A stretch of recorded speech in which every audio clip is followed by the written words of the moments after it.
Hello and welcome back. This is Rick Wegley and this is Ask NCM, where we do our best to help our clients around the country with the questions that they have. One of the questions that comes up here pretty frequently these days because of the higher capacity demands that are being put on our service departments is to really truly understand what your true capacity is.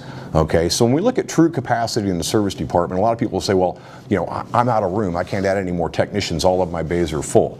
Well, that's not necessarily your true capacity. When we look at technician capacity in the shop, it's not so much, although the preferred bay ratio would be 1-to-1 in terms of technician to bay ratio. So if I had a 12 bay shop, I'd expect to have 12 technicians. But you know, when you start looking at staggering shifts on technicians to go into 410s or even in some cases 313s, there's a lot of ways you can add additional technicians to your shop without actually having to go brick and mortar.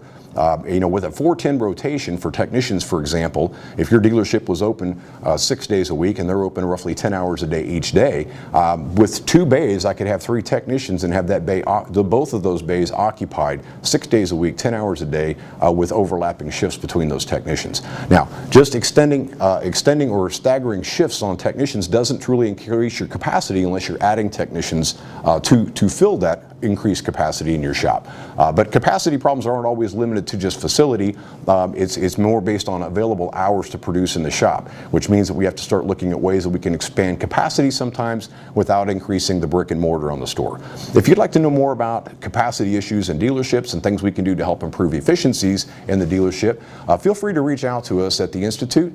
We offer several classes on that, particularly on our service management series of courses on that address capacity issues on shop and give you some great information on how to structure and grow for the future.